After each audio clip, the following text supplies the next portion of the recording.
Ahí sí. Ya. Entonces, para dar inicio a la clase de hoy, bueno, hoy día vamos a partir con el punto número 1, que es relacionado al proceso, la acción y el procedimiento.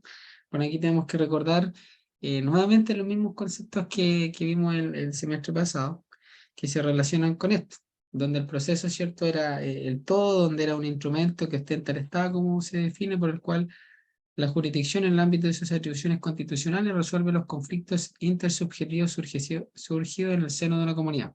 Entonces aquí vemos que el proceso es el todo, donde se solucionan, ¿cierto?, todos estos conflictos que eran con relevancia jurídica, donde se ponía en movimiento la jurisdicción, donde recordamos que la jurisdicción era el poder deber del Estado, ¿cierto?, de conocer, ejecutar, ¿cierto?, de juzgar y ejecutar los juzgados. Entonces ahí vemos a través del proceso se pone en movimiento este aparato jurisdiccional para solucionar los conflictos que hayan en la sociedad. Por eso se define, ¿cierto?, que dentro de esto hay una serie de actos que se desenvuelven progresivamente, que ahí vemos, ¿cierto?, el procedimiento, y que se desarrollan, ¿cierto?, en este proceso. ¿Y cuál es la finalidad? Como se dice al final, resolver el conflicto de relevancia jurídica con efecto de cosa juzgada. ¿Ya? Bueno, aquí habían unas teorías que, bueno, los apuntes que igual les mandé. eh, la teoría, ¿cierto?, contractualista, la teoría de la relación jurídica. Bueno, aquí más que nada, la primera de la teoría contractualista, como el mismo nombre lo dice, se refiere más que nada a que supone la existencia de un contrato entre el demandante y el demandado, en donde se fijan ciertos puntos, donde va a versar cierta esta controversia. ¿Qué es lo que produce estos puntos? Va a limitar, ¿cierto?, el poder del juez para resolver. ¿Por qué? Porque se va a fijar solamente los puntos que están dentro de este contrato. Y por eso es que se llama a través de la litis contestatium, se llama en derecho romano, que así es como comienza, ¿ya? Y proviene, ¿cierto?, de este derecho romano, donde se basa en un contrato, por así decirlo, en simple manera. Por eso es que se define esto, que las partes se comprometen a someterse a la sentencia y a realizar las actividades necesarias para su dictación, ¿ya? Esa es la primera teoría, la teoría contractualista, ¿ya? Un contrato, ¿cierto? Demandante, demandado se somete a la decisión de este juez y ellos aceptan todos los demás actos necesarios para la solución del conflicto. También tenemos la otra teoría de la relación jurídica, que acá el proceso es, cierto, una relación jurídica en las partes y de las partes entre sí, y también respecto por el juez relacionado por varios vínculos de actos procesales que se van desarrollando dentro del proceso, y acá esta relación que tienen las partes, ¿cierto?, se funda en la voluntad de la ley. Y por eso también es una relación compleja, ¿ya? Porque implica tanto deberes como derechos para las partes. Eh, Son obligaciones recíprocas entre los interesados, ¿cierto?, en el litigio y el funcionamiento de estos para poder resolverlo. Entonces, más que nada, en simples palabras, la teoría de la relación jurídica es que hay partes, ¿cierto?, dentro del proceso que se relacionan, se vinculan entre sí con el tercero, ¿cierto?, que este sería el juez, el tercero imparcial, para resolver el conflicto, ¿ya? Aquí se diferencia la otra porque la teoría contractualista es un contrato, ¿ya? Y por eso es el mismo nombre. Acá la relación jurídica se refiere a que esto solamente son partes vinculadas entre sí, ¿ya? En virtud de la ley, ¿ya? También está la teoría de la situación jurídica, que esta va a ser contraria a la teoría de la relación jurídica en el proceso, porque la solución del conflicto es tan solo una mera expectativa de las partes, en orden a obtener, ¿cierto?, una sentencia favorable. Por eso lo sitúa, ¿cierto?, por eso se diferencia a la anterior, porque una simple situación jurídica que puede generarse en esto. Aquí el juez no está obligado con las partes para dictar una sentencia. Por eso es que este deber se desprende del deber que tiene como funcionario funcionario público, sea una situación jurídica que se genera, donde hay un conflicto, donde se someten, ¿cierto?, a este tercero, pero el juez no va a estar obligado, ¿cierto?, a dictar la sentencia, ¿ya? Entonces, por eso no hay una vinculación efectiva, como lo decía en la teoría, ¿cierto?, de la relación jurídica, ¿ya? Y bueno, el proceso como institución autónoma, bueno, acá ya vemos propiamente el proceso como tal, donde vemos los principios, ¿cierto?, que se relaciona con principios de derecho público, donde va a resolver un conflicto, ¿cierto?, donde está normado. Entonces vemos al derecho procesal como una institución autónoma, ¿ya? Y es como hoy en día, ¿cierto?, el derecho procesal, ¿cierto?, una institución autónoma dentro de la rama del orden público, donde se desenvuelve, ¿cierto? Y tiene sus propias normas referentes a los procesos. Por eso tiene existencia de estos jurídicos autónomos y también relacionados entre sí. Por eso el proceso es el todo, ¿ya? Para que siempre vayamos recordando eso, el todo dentro de esto. Y pasamos, ¿cierto?, a estos presupuestos de existencia que hay que distinguir, ¿cierto?, algunos que son objetivos, subjetivos. Bueno, ahí vemos eh, el juez, ¿cierto?, las partes, también se agrega el litigio dentro de esto porque ahí se aplica, ¿cierto?, dentro de los presupuestos eh, subjetivos, ya que intervienen en el proceso, y bueno, dentro también de los objetivos, ¿cierto?, o como presupuesto, algunos a veces le llaman presupuestos de validez, que también podría ser lo mismo, la competencia, ¿cierto?, el tribunal, el proceso propiamente tal en que se desenvuelve esto, ¿ya? Y se refiere, ¿cierto?, a esta existencia de un conflicto jurídico actual, donde las acciones que el demandante hace valer, así como las excepciones deducidas por el demandado. O sea, aquí no hablamos, ¿cierto?, de los asuntos jurídicos propiamente tales. Aquí el demandante procede, ¿cierto? ¿Cuál es la acción del demandante, la principal, que pone en movimiento? La demanda, ¿ya? Entonces, a través de ese, nosotros ponemos en movimiento el aparato jurisdiccional a través de la demanda. ¿Y qué hace el demandante? Su acción es interponer la demanda. Y ahí, ¿cierto?, el demandado, ¿cierto?, hace valer sus excepciones.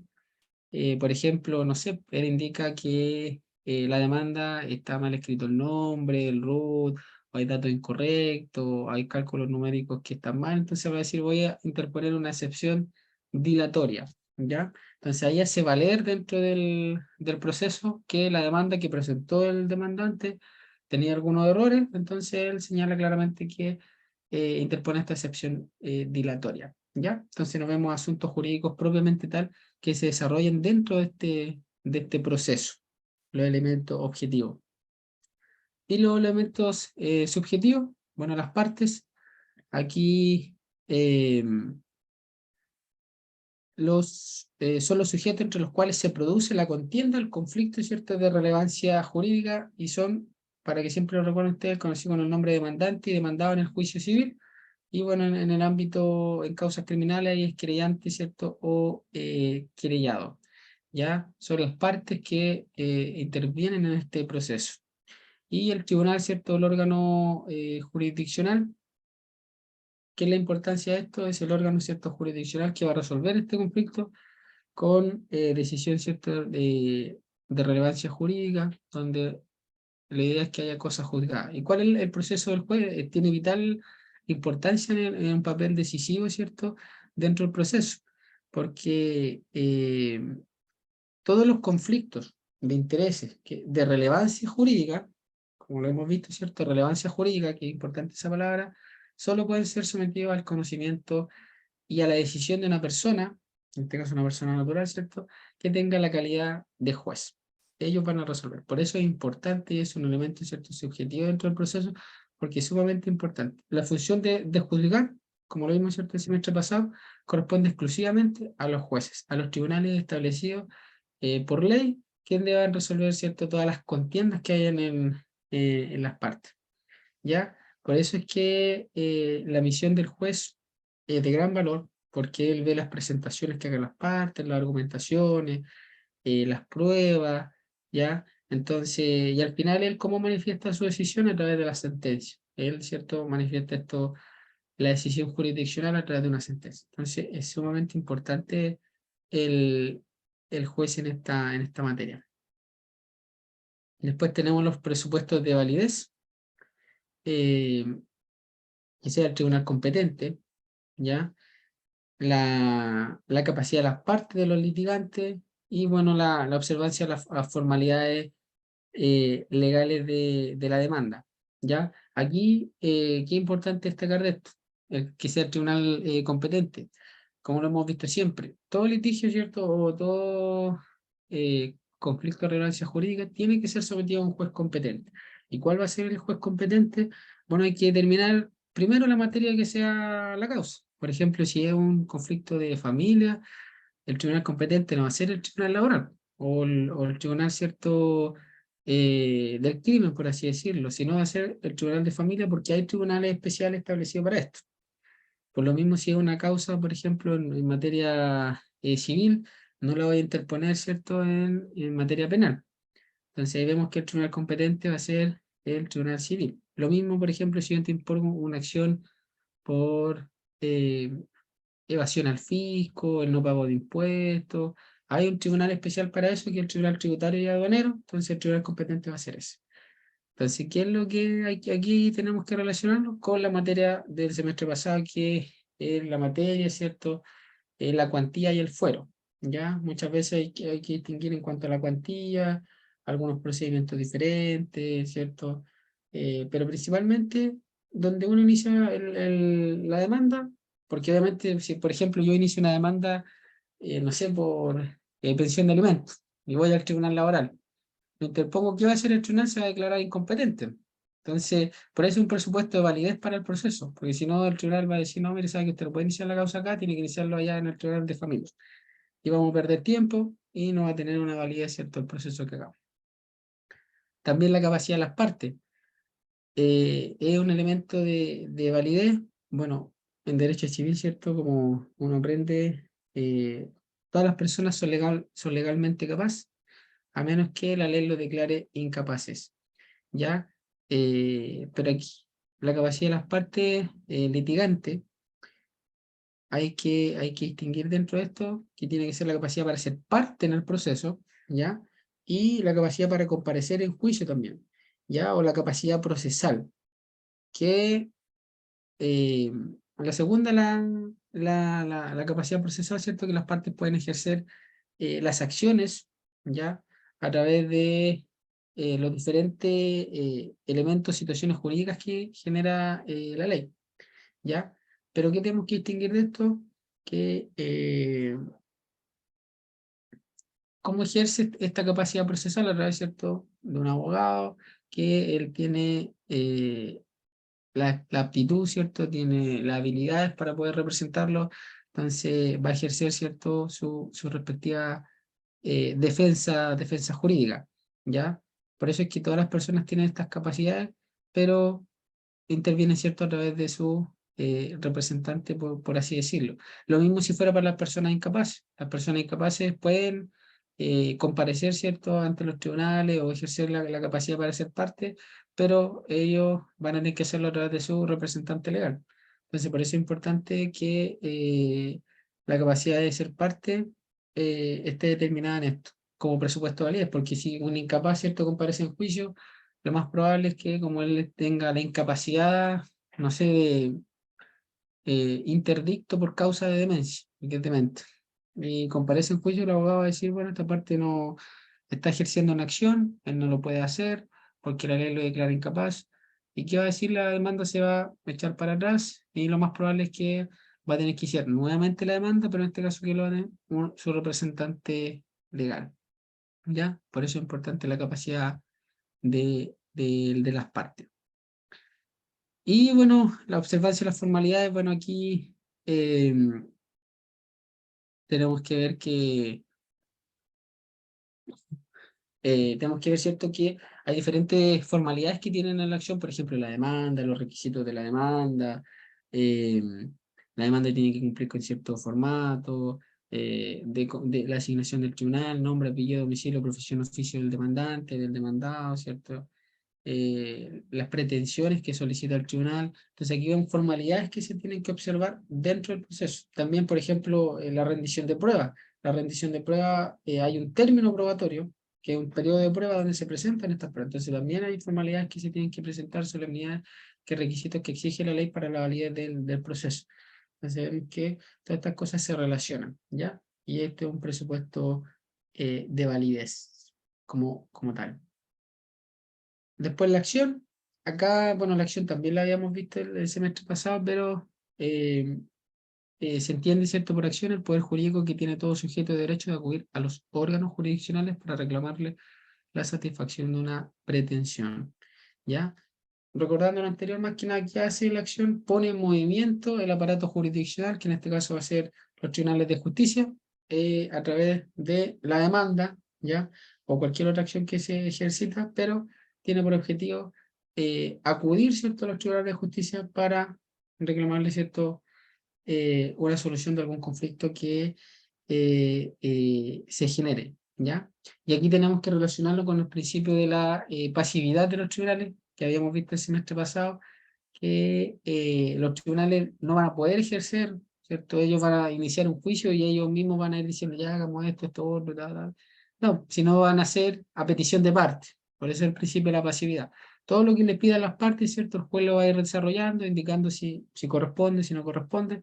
Por eso es que se ejerce esta acción, ¿ya? A través de las acciones se va desarrollando este proceso, ¿ya? Por eso es importante la acción. Y bueno, aquí ya tenemos dos teorías, ¿cierto? La teoría monista y la teoría dualista. Más que nada, el derecho y acción que se aplica como esta teoría, ¿cierto?, del derecho romano, eran sinónimos, ¿ya? Que simplemente se acudía a los tribunales en la medida que fuese el titular del derecho que está reclamando. Y bueno, obviamente para poder reclamarlo suponía la violación, ¿cierto?, del mismo derecho, y ahí, ¿cierto?, podía ejercer la acción. ¿Y qué principalmente define esto? Que no hay acción si no hay derecho. Es como en materia penal. En materia penal, ¿cierto? No hay pena si no hay ley. O sea, yo no puedo condenar a una persona por un X delito si no hay una norma que lo indique. Entonces acá la teoría monista también señala lo mismo, ¿cierto? No hay acción si no hay derecho, y si solamente hay un derecho y ese derecho ha sido violado, ahí puede intervenir, ¿cierto?, la respectiva acción que se generen. Entonces, aquí, bueno, hay crítica a esta teoría también porque no explica la existencia en el ordenamiento jurídico de derechos sin acción. Porque, por ejemplo, tenemos las obligaciones naturales, que son aquellas que no confieren el derecho para exigir su cumplimiento.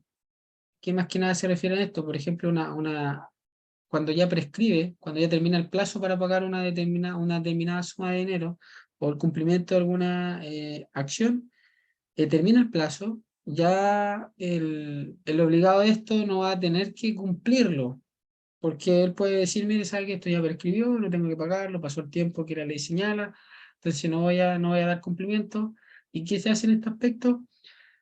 Se genera una obligación natural. ¿Cuál es la obligación natural? Que si el sujeto obligado paga, pues bien, cumplió la obligación, pero ya no estaba en virtud de la ley, por así demandarlo, como forzarlo al pago, no, ya no podía hacerlo, porque terminó, ¿cierto?, ese plazo para hacerlo. Entonces se trata de una obligación natural, y por eso se relaciona con esta teoría, porque aquí la acción en cierta manera prescribió para poder hacer el cobro.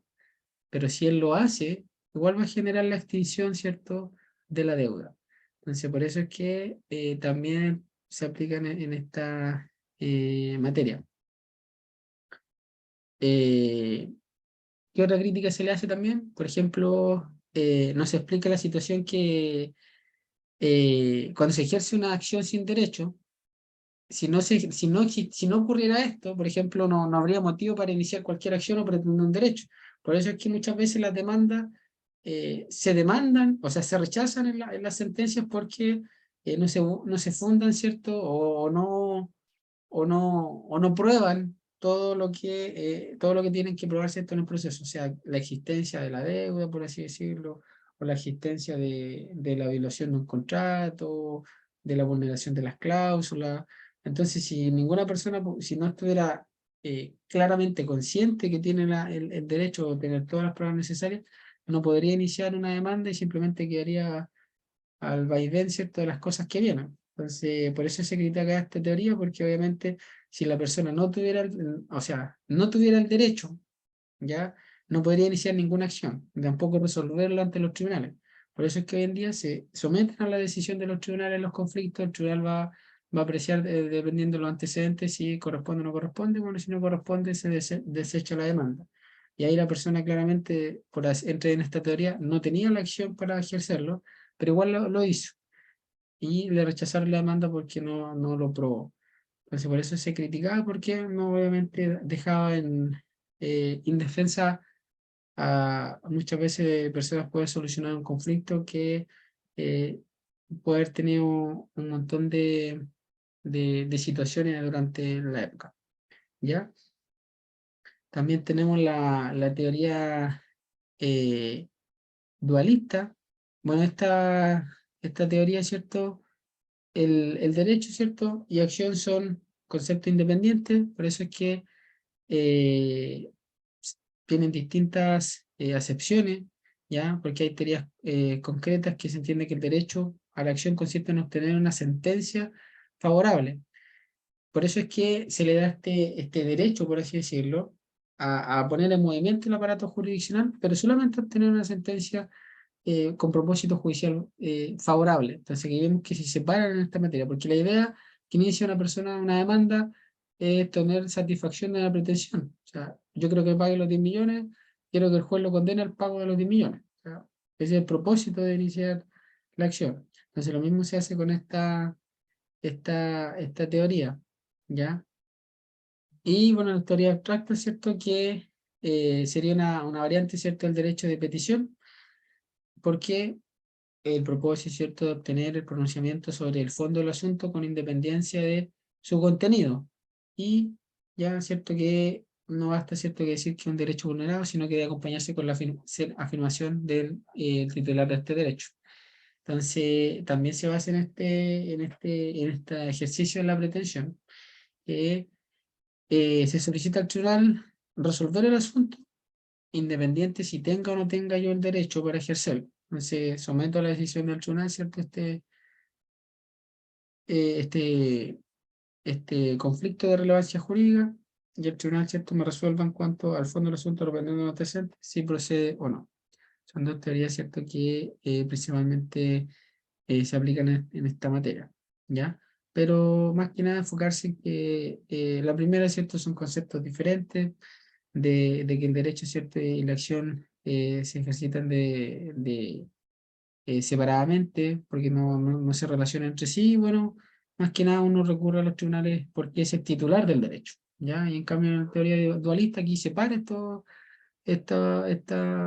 dos conceptos, derecho y acción, más que nada relacionado con el derecho no, de la pretensión, de solicitar la satisfacción, ¿cierto?, de una determinada petición al tribunal. Entonces aquí vemos estas dos teorías simplemente en esas palabras. No hay más que definir en eso, ¿ya? Y aquí vemos la vinculación con otro objeto. Bueno, aquí con otros conceptos, ¿verdad? ¿Cierto? La acción. Ya sabemos que el poder es facultado para poner en movimiento el aparato jurisdiccional del Estado, o sea, eh, iniciar los juicios, por así decirlo, ejercer cualquier otro trámite dentro del proceso. También la pretensión es lo que nosotros le estamos pidiendo al tribunal que nos declare, ¿ya? Por eso es que se define una declaración de voluntad por la cual se solicita la actuación de un órgano jurisdiccional frente a una persona determinada y distinta del autor de la declaración. O sea, más que nada estamos solicitando al tribunal una determinada actuación jurisdiccional. Por ejemplo, si nosotros iniciamos la demanda de terminación de contrato de arriendo, ¿cuál es mi pretensión? Que se termine el contrato de arriendo de la persona, que me pague, por ejemplo, las rentas que me debe, que desaloje la vivienda, etcétera. Entonces ahí yo estoy solicitando algo, esa es mi pretensión. Y la demanda es, ¿cierto?, el documento en el cual yo ejercito la acción y expreso la pretensión. Entonces vemos esta relación dentro de todo esto. O sea, el escrito, ya el escrito. Ahí en el escrito yo desarrollo la acción. ¿Cuál va a ser mi acción? Terminación de contrato de arrendo.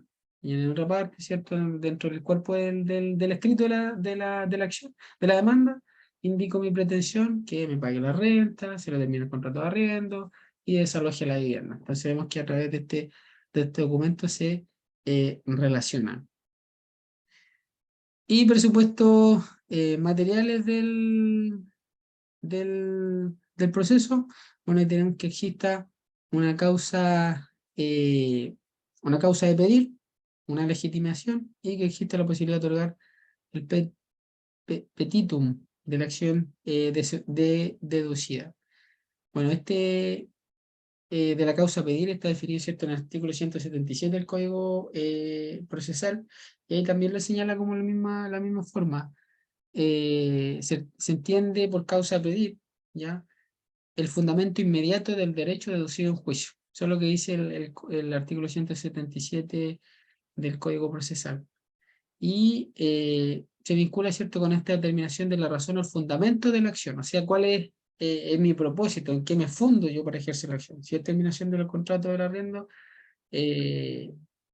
cuál va a ser lo que yo voy a solicitar, ¿cierto?, qué es lo que voy a pedir que el tribunal resuelva en base a los antecedentes que yo le hayan presentado, ¿ya?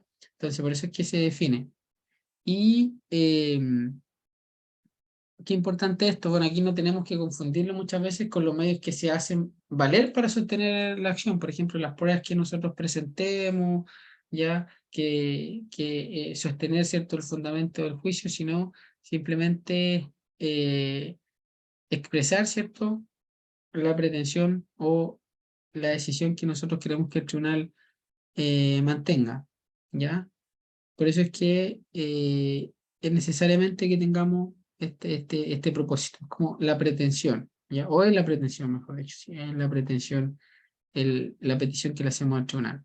Y la legitimación, bueno, es simple palabra, ¿cierto? Esto tiene que ejercerla a quien corresponda, o sea, quien es el titular del derecho, o sea, no lo va a poder hacer cualquiera, o sea, no va a venir la vecina a demandar, ¿cierto?, por terminación de contrato del arriendo, siendo que ella no es la dueña de la casa. Entonces, dentro del proceso también se pide que esté la legitimación, porque el proceso debe seguir entre las personas que dieron origen a la relación material. Lo mismo con las decisiones que aplique cierto tribunal, que la legitimación, ¿cierto?, tiene que ser a las personas que efectivamente estén dentro del proceso, que sean las que efectivamente corresponden y que ellos sean los que lo ejerciten. Por eso tenemos la activa y la pasiva. Cuando la activa, ¿cierto?, ejercita el titular del derecho, ejercita su acción, así también como las peticiones o excepciones que haga dentro del tribunal, ¿ya?, dentro del proceso. Y, bueno, la accionabilidad, la posibilidad que tienen los tribunales de conceder la protección jurídica que solicita el actor, que es la pretensión, ¿cierto? Y por eso es que se verifica a través de la parte petitoria de la demanda. Pero aquí ustedes principalmente tienen que enfocarse en estos procesos, en la causa PDI, ¿cierto?, la legitimación, que, la causa de pedir se relaciona bastante con esta accionabilidad o el petitum que solicita el tribunal. ¿Por qué motivo estamos pidiendo, ¿cierto?, la solución de un conflicto y qué es lo que queremos en sí? O sea, el tribunal tiene que saber claramente qué es lo que nosotros queremos, ¿ya? Y la legitimación, ¿cierto?, que sea ejercida por el titular de este derecho, o sea, no por no otra persona, ¿ya? Y ahí clasificamos la acción. Ahí tenemos acciones que son meramente declarativas, declaraciones, acciones, ¿cierto?, constitutivas, acciones de condena, que se aplican en esto. Las acciones de condena, acá se nos en que el actor, ¿cierto?, persigue que el demandado sea condenado, ya por eso el mismo nombre, sea condenado a una determinada prestación en su favor, ¿ya? Por ejemplo, yo estoy pidiendo, él tiene una propiedad que está a mi nombre, que me corresponde, que yo soy el dueño, pero yo no tengo el uso y el goce. ¿Y qué solicito al tribunal? Mediante una acción reivindicatoria que me devuelva el inmueble. Entonces, ¿qué estoy pidiendo? Que lo condenen a que me devuelva, ¿cierto?, el inmueble, ¿ya? Entonces, estas son como las acciones más comunes que se ejercen en el derecho, porque siempre pedimos la condenación dependiendo de que me pague determinada suma de dinero, ¿cierto? Que me devuelva un inmueble, que me pague esto, otro, ¿ya? La acción es meramente declarativa, acá simplemente tiene por objeto perseguir una declaración por parte del tribunal acerca de una situación jurídica, donde es aparentemente, ¿cierto?, incierta.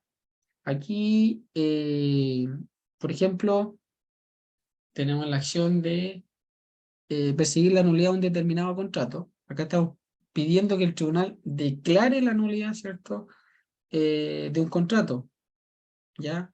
Estamos pidiendo que él haga esta declaración, más allá porque no va a condenar en nada más, no va a aplicar nada más, solamente estamos pidiendo que declare la nulidad del contrato porque no me pagó, o porque se terminó el plazo, o no se va a cumplir la prestación. Pueden ser por muchos motivos. Entonces yo pido que el tribunal declare esto, ¿ya? Muchas veces se asimila con la de condena, pero acá en la condena, ¿cierto?, está claramente estableciendo requieren, ¿cierto?, una declaración. Primero se requiere la declaración y luego ejerce la acción, ¿cierto?, de condena. O sea, por ejemplo, declaro la nulidad, ¿cierto?, solicito al tribunal que declare la nulidad del contrato y luego solicito al tribunal, ¿cierto?, que eh, lo condene, ¿cierto?, que me restituya el inmueble, ¿ya? Habiendo declarado, ¿cierto?, nulo el contrato. O sea, por eso son acciones diferentes que se relacionan entre sí, pero acá solamente una declaración, ¿ya? No puede ser objeto de otra materia, ¿ya? Y las constitutivas, bueno, aquí eh, persiguen la obtención de estados jurídicos nuevos que modifican un estado jurídico existente. Por eso es que tiene como finalidad, ¿cierto?, que ejerza esta constitución del Estado declarado Estado diferente mediante una sentencia, ¿ya? Por eso es que se habla de acciones constitutivas de Estado y de Derecho. Y ahí, bueno, vemos, por ejemplo, declarar la interdicción de una persona, el divorcio, nulidad de matrimonio, ¿cierto? Ahí son acciones constitutivas porque está modificando un estado civil, ¿ya? Por ejemplo, modifica un estado jurídico existente cuando declara la interdicción de una persona por causa de demencia, por así decirlo, no está hábil para estar en la vía del derecho, entonces también lo declara, ¿cierto?, interdicto. Entonces ahí vemos que eh, se ejercen estas acciones. Y bueno, ahí ya pasamos, ¿cierto?, al derecho de defensa, que es también estas acciones que uno puede ejercer, y ahí tenemos que distinguir entre actuamos o no actuamos dentro del proceso. Bueno, si no actuamos, bueno, ahí ya pasamos, ¿cierto?, a estar en rebeldía, pero si actuamos, podemos ser del aspecto pasivo, por eso es que anteriormente las clasificábamos, las acciones. Aquí, ¿cierto?, la legitimación activa o pasiva, ¿ya? Entonces acá es lo mismo. Pasivo, ¿cierto? Nos allanamos a lo que nos está pidiendo el demandante. Y activo, ahí hacemos alegaciones, nos defendimos, establecemos excepciones, contestamos la demanda, tenemos reconvenciones, entonces aquí vemos la diferencia entre esto. Entonces nos defendimos en estos procesos. Por eso es que se distinguen en esta materia. Y aquí pasamos, ¿cierto?, a lo mismo, nuevamente lo que algunas se vieron el semestre pasado. Y acá el allanamiento, acá el demandado, ¿cierto?, admite todas las peticiones que hace el demandante. O sea, yo estoy pidiendo que me pague 10 millones y yo la demanda le digo, sí, le debo 10 millones, le pago los 10 millones. Entonces aquí me allano a sus peticiones. Entonces por eso se produce el allanamiento. Acá si hay se establece, ¿cierto?, la controversia, el conflicto que pueden hacer, pero esto no produce automáticamente la terminación del proceso porque tiene que dictarse la sentencia. ¿Por qué se dice que tenemos que distinguir el allanamiento total o parcial? Porque, por ejemplo, el demandado puede decir, bueno, a ver, yo sé que le debo dinero, me allano, ¿cierto?, a esas peticiones, pero no le debo 10 millones.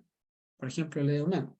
Entonces ahí vemos que ya es un allanamiento parcial, o sea, él reconoció que le debe dinero, aceptó eso, pero no se allana, ¿cierto?, a la petición que le hace de 10 millones, ¿ya? Sino que él dice que le debo 8. Entonces ahí ya comienza, ¿cierto?, nuevamente el juicio. Entonces ahí viene el allanamiento, ya sea total o parcial, depende, ¿cierto?, en este proceso distinguido. Pero simplemente el allanamiento es aceptar todo lo que me pida el demandado, ¿ya? En eso se lleva. La alegación o defensa. Acá el demandado, ¿cierto? En este caso ya va a negar, ¿cierto?, todos los fundamentos de las pretensiones de la acción que interponga el demandante, y acá, ¿cierto?, obviamente la carga de prueba va a recaer sobre el demandante, porque corresponde, ¿cierto?, probar las acciones que alega aquellas o estas, como dice el Código Civil.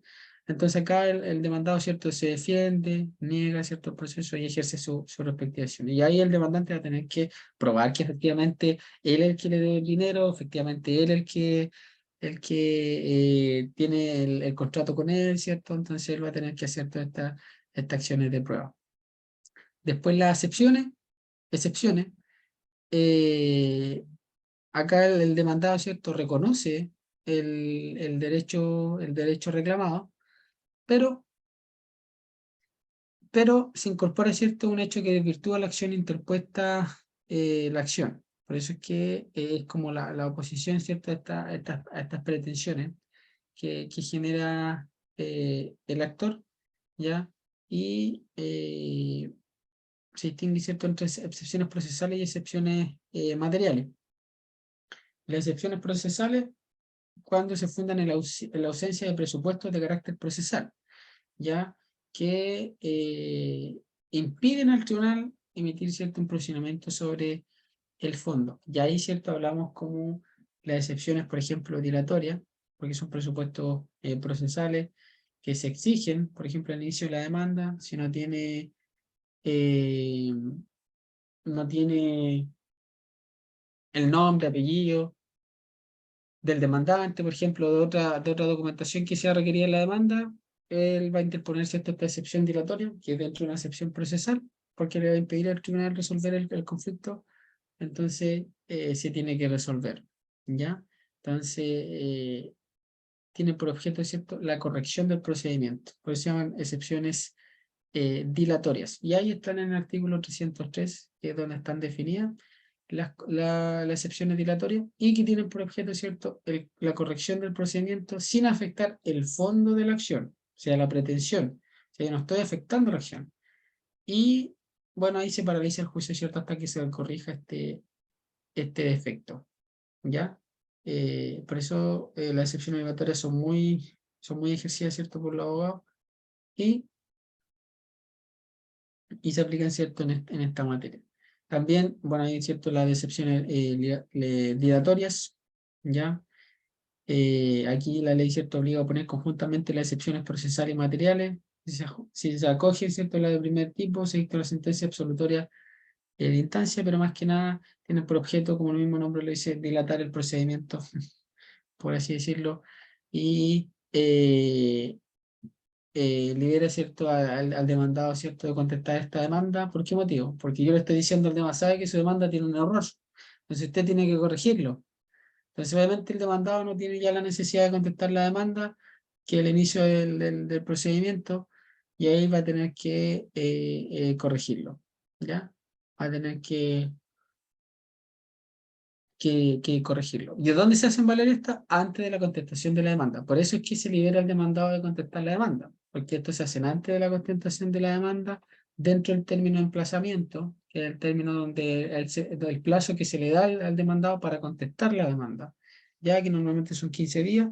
Entonces, el demandante presenta la demanda, después se le notifica al demandado, y él, dentro de los 15 días, dice: interpongo una excepción dilatoria porque este no es el tribunal competente, o porque la demanda tiene vicio, ¿cierto? No tiene la información necesaria para su adecuado entendimiento, y ahí, bueno, ya se libera, ¿cierto?, de responder a ella, ¿ya? Y después pasamos, ¿cierto?, a las excepciones materiales, que tienen por objeto destruir la pretensión del actor, ¿ya? ¿Qué es lo que busca? provocar, ¿cierto?, esta absolución del demandado, o sea que él no tiene necesidad, ¿cierto?, de afectarle este juicio. ¿Y en qué momento se deducen? Bueno, se deducen en la contestación de la demanda, y su interposición, ¿cierto?, no paraliza el juicio, sino que se tramita conjuntamente con la cuestión principal. Y,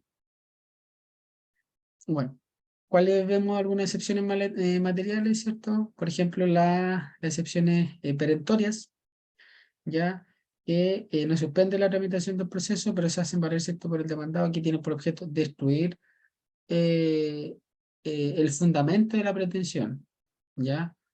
Por eso es que están definidas en el artículo 309 del Código de Procedimiento Civil, y aquí recae, ¿cierto?, sobre el demandado de la prueba. O sea, si yo estoy diciendo que yo, por ejemplo, yo pagué la deuda, ¿a quién le va a corresponder probar?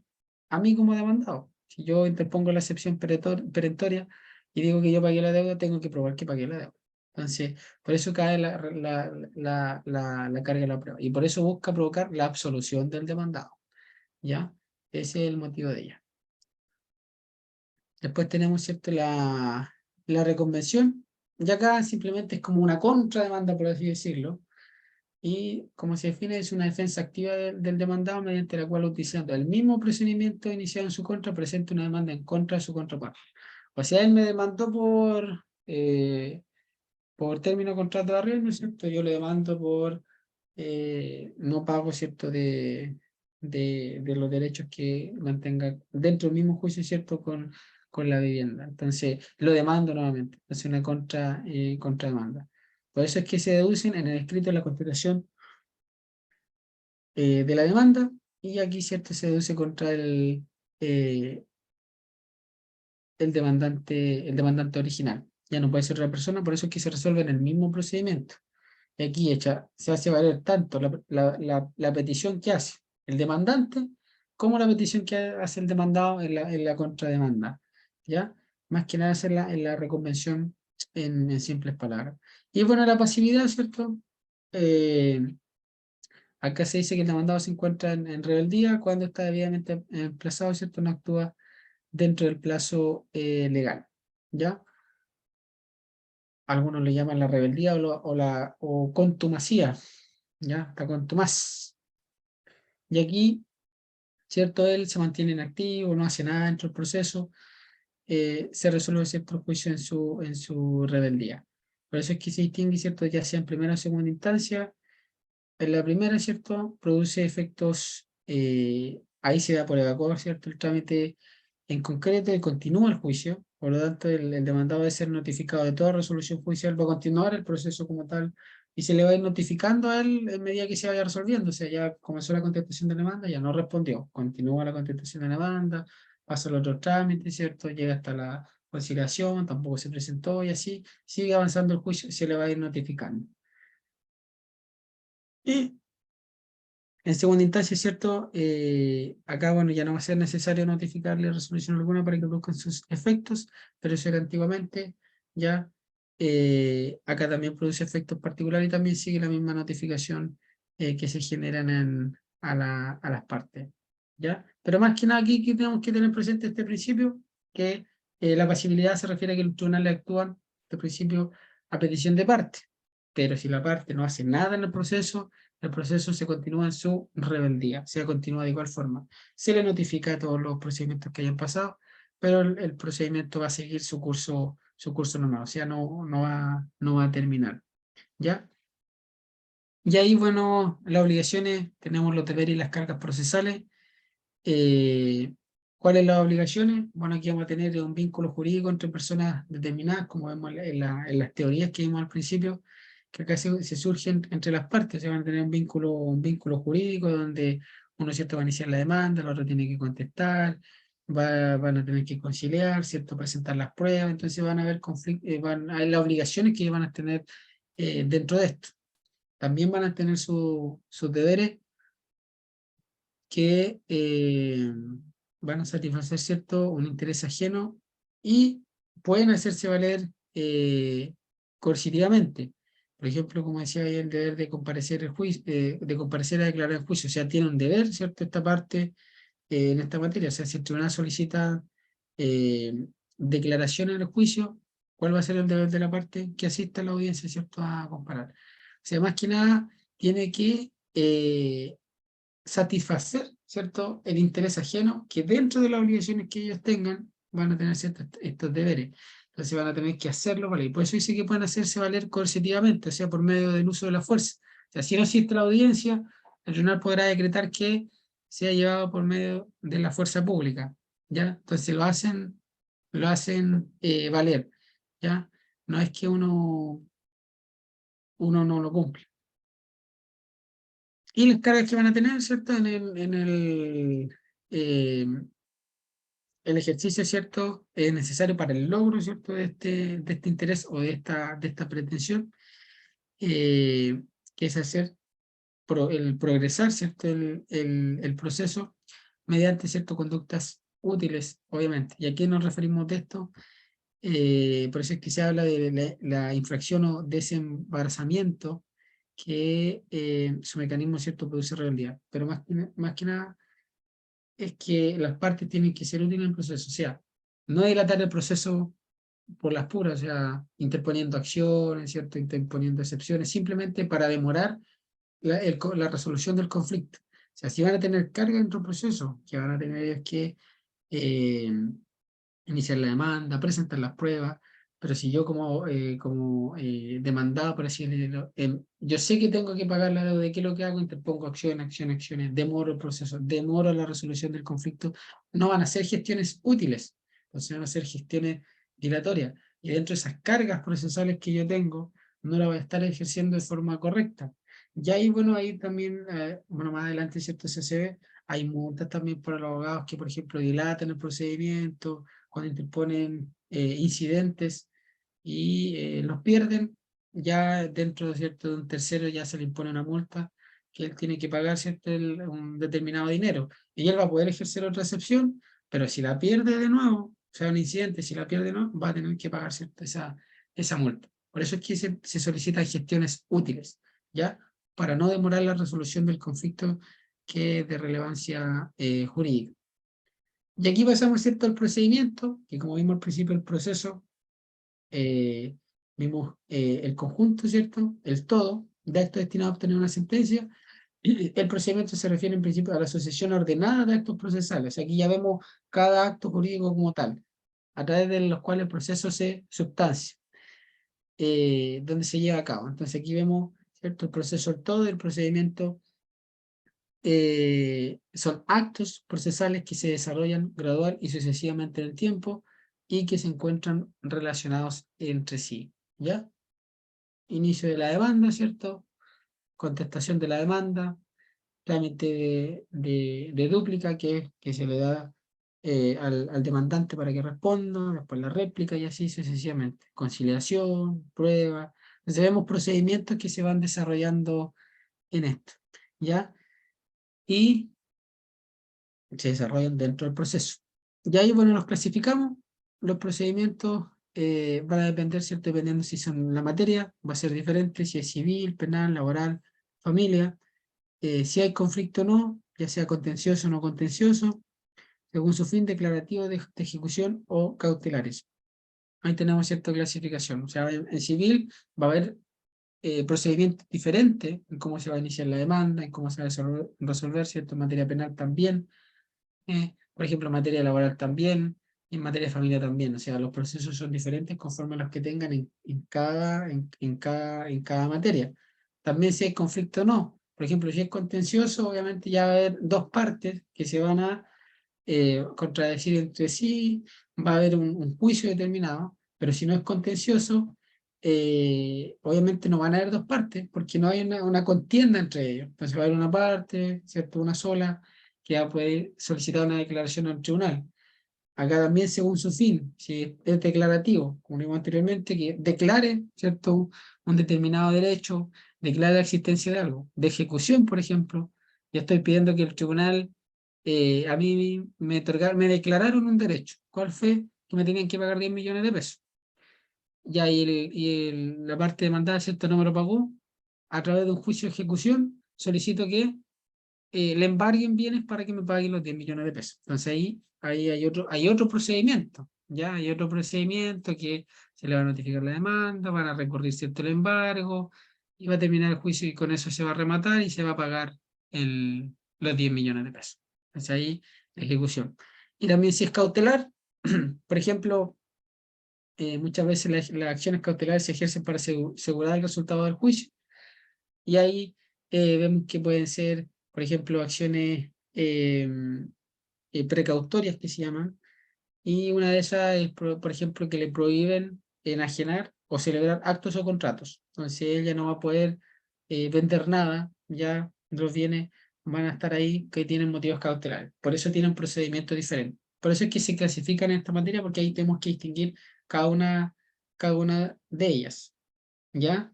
Y dentro de los principios vemos las reglas, ¿cierto?, técnicas del proceso, donde los jueces, ¿cierto?, quienes resuelven los consideran que son inherentes, ¿cierto?, al proceso, ¿ya?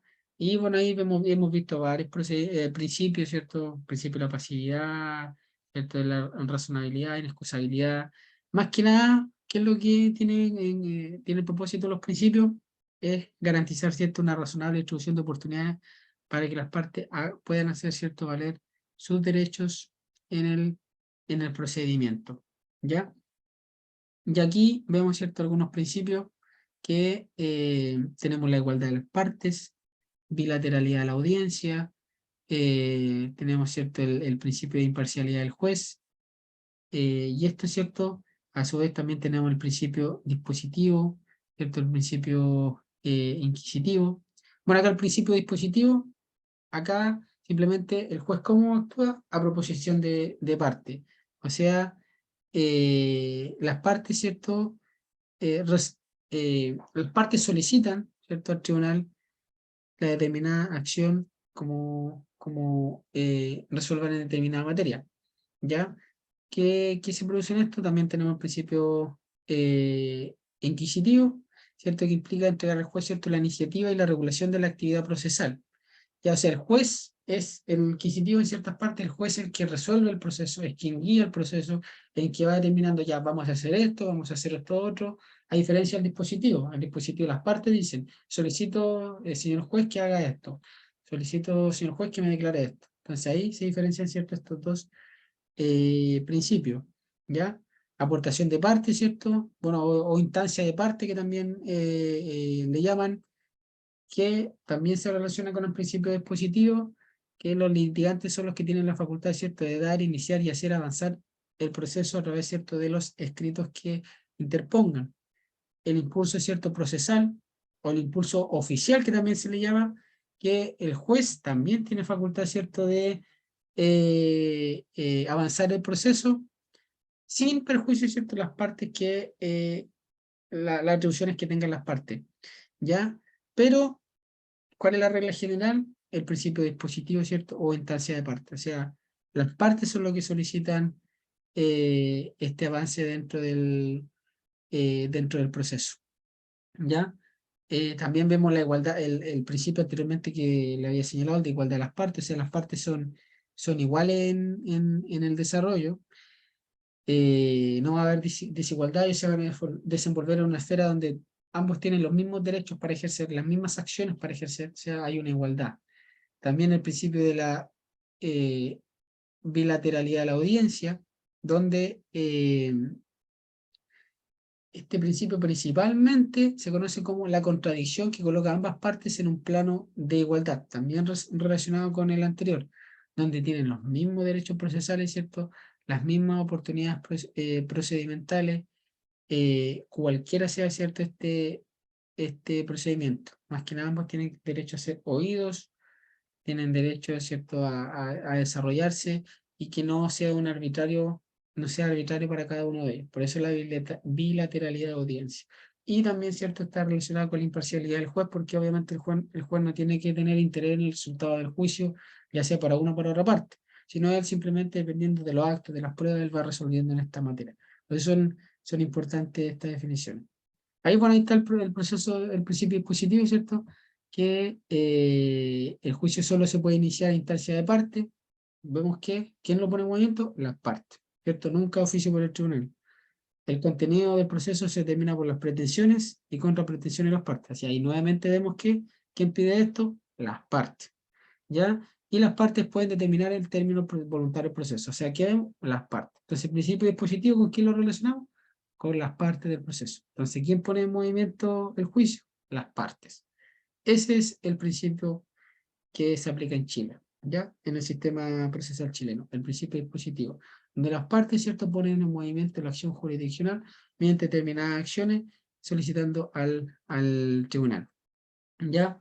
Y ahí, bueno, se diferencia, ¿cierto?, con este principio de la oficialidad, que es la ausencia del poder de decisión del litigante sobre si inicia o continúa el término del procedimiento, imposibilidad, ¿cierto?, de acudir a la jurisdicción arbitral y falta de disposición respecto al objeto del juicio, ¿ya? Por eso es que el principio dispositivo se diferencia de esto, porque el principio de la oficialidad, o sea, el tribunal hay situaciones que puede actuar de oficio, ¿ya? Entonces, por eso es que se señala que él acaba ausencia del poder decisión del litigante sobre si inicia, continúa o termina. ¿Por qué motivo? Porque acá el juez, ¿cierto?, en cierta materia de oficio va a determinar esto, sin decisión de lo que diga uno de las partes. Entonces, por eso es que el principio de la oficialidad también se aplica en esta materia, pero también tiene sus limitaciones que, bueno, más adelante lo vamos a ver, pero más que nada que tenemos que enfocarnos en esto, el principio dispositivo. Sea el principio importante y que lo más probable es que la profesora les pregunte sobre este principio, que es el que se aplica en nuestros procesos chilenos. El de aportación de aparte también se relaciona con el anterior, pero aquí las partes alegan los hechos y aportan las pruebas que sustentan cierta aplicación de derecho de la sentencia. Este principio también se le llama instancia de parte, ¿ya? Pero más que nada, las partes, ¿cierto?, aportan todo lo necesario para el desarrollo del proceso. El juez solo tiene en cuenta lo alegado y probado por las partes durante el proceso, el momento de dictar sentencia. ¿Cuál es la excepción? Las medidas para mejor resolver. ¿Por qué motivo? Porque el juez, por ejemplo, al final del juicio considera que falta algo, entonces le dice, voy a dictar medida mejor resolver, si pido que se haga esto, listo. Entonces ahí él solicita una medida para poder resolver de mejor forma el juicio. Acá vemos el impulso procesal. Eh, Acá la carga, ¿cierto?, de hacer avanzar el proceso a través de diversas etapas con el fin de obtener una sentencia que se pronuncie sobre cuestión que ha sido objeto del juicio. Entonces aquí el impulso procesal lo vemos con el impulso oficial o impulso, ¿cierto?, de parte. Pero acá es lo mismo, ¿cierto? Lo mismo con los principios anteriores, ¿ya? Porque aquí se refiere a la carga de hacer avanzar el proceso a través de diferentes etapas. Y por eso es que impulso de parte o impulso de oficio. Impulso de parte, vemos que, ¿quién lo impulsa? Las partes del juicio, el demandante, ¿cierto? El demandado, a través de las acciones que ejerce. Impulso de oficio, bueno, ahí, ¿cierto? El juez hace avanzar el proceso, ¿cierto? Determinando lo que corresponda, ¿ya? Por eso es que se diferencian estos dos principios. Pero más que nada, ¿qué tenemos que tener presente? Que el impulso procesal, el objeto hace avanzar el juicio, ya sea de parte o oficio. De parte, demandante mandado, de oficio, el tribunal, ¿cierto?, lo hace eh, eh, avanzar en él, ¿ya? Y estos principios, que son bastante cortos, la verdad, no requieren mayores explicaciones, pero por ejemplo, la oralidad, la escrituración, la mediación o inmediación, concentración, desconcentración, ¿cierto?, publicidad, secreto, economía procesal, preclusión o eventualidad. Más que nada la oralidad, el proceso se desarrolla íntegramente, ¿cierto?, de forma oral y también, ¿cierto?, o por escrito, ¿cierto? Por ejemplo, en las acciones civiles, todo es por escrito, materia penal, todo oral, ya, ¿cierto? Nuestro sistema civil impera la escrituración, pero también, ¿cierto? Como todas las cosas, tenemos excepciones, que tenemos los alegatos, ¿cierto? Que en segunda instancia, que los alegatos son cuando el abogado él se presenta a las Cortes de Apelaciones para hacer valer su derecho, sosteniendo los diferentes puntos que él considera que son relevantes, ¿ya? También vemos la protocolización, que aquí también se trata, ¿cierto?, de actos orales en los que se deja constancia escrita el proceso. Pero simplemente, ¿qué ustedes tienen que tener estos principios? Oralidad, el principio se desarrolla oral, ¿ya? No tiene mayor explicación. Y escrituración, o, ¿cierto?, se desarrolla por escrito, o sea, se deja testimonio de escrito. Eso es más que nada entenderlo claramente. En la inmediación y la mediación, bueno, la inmediación, ¿cierto?, implica un contrato directo entre una de las partes como respecto de tercero. Ya supone, ¿cierto?, que el juez conoce la causa, se impone personalmente en el conocimiento de prácticas probatorias que se rindan durante eh, el proceso, ¿ya? Pero, para entenderlo más claro, la inmediación, ¿cierto?, en principio en que se pretende que el juez o tribunal esté en íntima relación personal con los sujetos del proceso. ¿Qué significa esto? Que el juez recibe directamente, por ejemplo, la apreciación de la prueba, ¿ya? Sin intermediarios, ¿ya? A través de los actos de los procesos. Ese es el principio de mediación, ¿ya? El juez percibe por sí mismo todas estas cosas. No es que va a venir, por ejemplo, el secretario del tribunal y va a decir, a ver, vamos a ver esta declaración testimonial, y va a venir, no sé, cualquier otra persona que no sea el juez o que corresponda hacerlo, y va a presenciar eso. Entonces, no debe ser así. Entonces, ¿qué es lo que hace el principio de mediación? Que el juez, como él va a resolver el conflicto, él sea quien con sus propios ojos o con sus propios ojos lea, ¿cierto? Vea, oiga, todo el desarrollo del proceso y resuelva, ¿ya? Ahí es donde él lo ve. Y la mediación, ¿cierto? Acá, a contrario, ¿cierto?, de lo anterior, el juez no está, ¿cierto?, en íntima relación con los sujetos del proceso, que si no tiene vinculación con ellos, pero también hay un agente intermediario. Y aquí, bueno, se aplica el ejemplo que, por ejemplo, perdón, valga la redundancia, que lo escrito se hace para a través del secretario, ¿cierto?, antiguamente. eh, eh, Había un intermediario en esta materia. No actuaba el juez propiamente tal. Pero en mediación, el juez recibe todos los procesos o actos procesales del proceso. En mediación no lo recibe todo, sí puede recibir algunos, pero otros no. ¿Ya? O sea, hay un intermediario, pero en la inmediación no hay intermediario. ¿Ya? Eso principalmente hay que comprender. El de la concentración o desconcentración, que también se le llama dispersión, bueno, acá simplemente que ¿qué es la concentración? Toda la actividad presencial se desarrolla en una sola audiencia o vista, ¿ya? Más que nada eso, en eso se relaciona, o sea, todo un proceso concentrado, ¿ya? Ahí, por ejemplo, lo vemos en materia penal, ahí se desarrolla, ¿cierto?, en una sola audiencia, de manera continua e interrumpida, o sea, no se disuelve en esta materia, por eso también es un principio dentro. Y el de la dispersión, ¿cierto?, que atomiza el proceso, ¿cierto?, en una serie de actuaciones sucesivas o desconcentración que suelen estar ordenadas, ¿cierto?, por el principio de preclusión. La preclusión es que tiene un plazo, tiene 5 días. Si no lo cumple, precluye su derecho, se termina, ¿ya? Por eso es que también la desconcentración. Por ejemplo, en el ámbito civil tenemos una serie de actos que se van desarrollando el proceso: contestación de demanda, respuesta, ¿cierto? Prueba, incidente, ¿cierto? Sentencia definitiva. Entonces ahí vamos viendo una desconcentración de este proceso. También dentro de la publicidad de secreto, aquí, ¿qué permite el principio de la publicidad? Permite que las partes y terceros también tengan conocimiento de todas las actuaciones que se están realizando. Y el principio, ¿cierto?, secreto, que las actuaciones, ¿cierto?, del proceso se mantienen de forma privada, en reserva, no pueden ser conocidas por interesados, ¿cierto?, ni mucho menos terceros. Entonces, aquí se mantiene, ¿cierto?, una privación, un secreto en esto. Pero la regla general es que todos los actos de los tribunales son públicos, salvo, ¿cierto?, las excepciones que expresamente establezcan en la ley, que son secretos, ¿ya? Y ahí vemos cierto acuerdo de los tribunales colegiados, que ahí obviamente no la van a ver las partes, y vemos una aplicación de esto. Pero este principio no es tan complicado. Publicidad, las partes y terceros también pueden verlo, y secreto, ¿cierto?, no van a poder verlo ni las partes ni terceros dentro del juicio. O van a poder verlo solamente las partes, pero no van a poder verlo terceros, tener acceso a las causas. ¿Ya? El principio de la economía procesal, aquí más que nada, ¿qué tiene por objeto esto? Es que el proceso se desenvuelva en el menor tiempo posible, con el menor número de actuaciones y con el menor gasto para los litigantes. O sea, el mismo nombre lo dice, o sea, que hay una economía, o sea, que no haya, por así decirlo, burocracia, o sea, dilatación. Más que nada, pretende ahorro de acciones dentro del proceso. O sea, por eso, como dice ahí, ¿cierto? Tener un resultado más óptimo en el juicio mediante, ¿cierto?, el menor desgaste posible.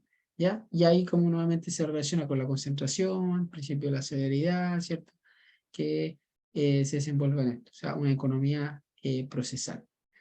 Y el principio de la preclusión, bueno, acá este principio, ¿cierto?, produce la extinción o caducidad de una facultad procesal. Por ejemplo, usted tiene 15 días para contestar la demanda, si usted no contesta la demanda, precluyó su derecho. Entonces ahí terminó ejercer esa facultad procesal que él tenía.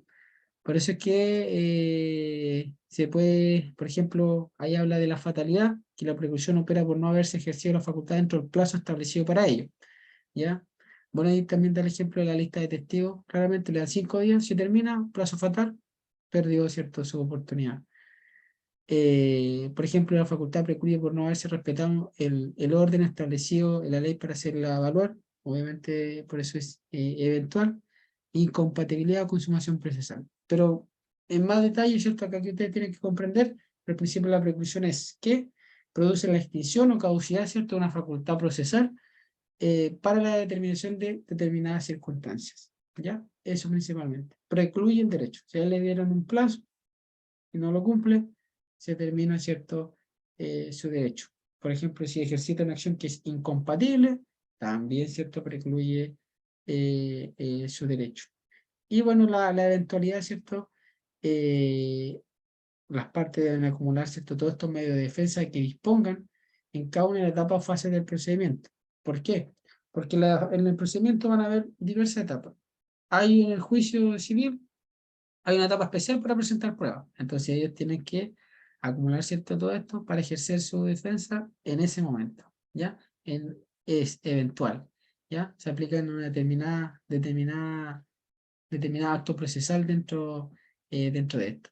Y bueno, la adquisición procesal, que los actos procesales se realizan válidamente, que se realizan válidamente, producen sus efectos con o independencia, ¿cierto?, del beneficio jurídico que acarrean, ¿cierto?, que la parte que lo haya generado. Si más que nada, la adquisición procesal, como propiamente lo dice, adquiere, ¿cierto?, un derecho, por así decirlo, si es ya sea en beneficio o perjudicial, produce independencia, pero su acto procesal se valida, ¿ya? Adquiere ese determinado acto. Y bueno, ahí, ¿cierto?, vemos una claro ejemplo, la confesión judicial expresa o la valoración de la prueba testimonial, ¿cierto? Que es un ejemplo de adquisición procesal, ¿ya? Pero aquí entre los principios, ustedes solamente, no necesariamente necesitan entrar en detalle, pero comprender claramente cada uno de ellos. Oral, ¿cierto? Proceso oral, escrituración, proceso escrito, inmediación, el juez percibe la prueba, la inmediación no, la concentración, toda etapa concentrada en una sola audiencia, y la dispersión o desconcentración, ¿cierto? Se aplica en una serie de actos, ya sea público, sea secreto el procedimiento, público intervienen terceros, partes, cualquiera lo puede ver, secreto, no lo pueden ver las partes o solamente las partes y no terceros, economía procesal, ahorrar, ¿cierto?, los gastos en el juicio, dilatación del proceso, etcétera, ¿cierto? Preclusión, la terminación, ¿cierto?, del plazo determinado para esto y eventualidad que se ejercita en la etapa procesal pertinente, ya el derecho y la adquisición procesal en que me valida, ¿cierto?, mi acto o los actos procesales que yo haya desarrollado en el juicio. ¿Ya? Eso es importante comprender. Eh, Eso principalmente, que lo puedan aplicar. Y ahí, bueno, les envié el apunte, ¿cierto? Que explica con mucho más detalle todo esto, pero para que ustedes lo puedan comprender y aplicarlo. ¿Ya? No sé si tienen alguna duda, alguna pregunta. ¿Estamos todo bien? ¿Todo claro? Sí, más que nada de mi parte va a repasar ya, profundizar un poco más, pero la pincelada igual ayuda, pues de todas maneras para hallar como la orientación. Sí, sí, exactamente. Bueno, en el apunte que le envío está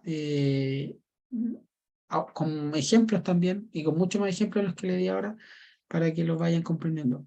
Pero simplemente muchas veces trae mucho detalle todo esto y no necesariamente que uno se vaya a eso, sino a las efectivamente definiciones que tiene. ¿Ya? Pero ahí nos vamos a juntar la semana nuevamente, después de que ustedes tengan su prueba de constitucional, para terminar, ¿cierto?, la preparación del certamen que van a tener el 11 de octubre. Bueno, ahí tienen el día lunes 10 que es feriado y van a poder aprovecharlo también. ¿Ya? Sergio, Ya, pues, Sergio, entonces ahí muchas nos estamos gracias. viendo. Ya, Éxito pues, que estén mañana a ti bien. también, cuídate. Gracias. Chao, nos Chao, vemos. chao, chao.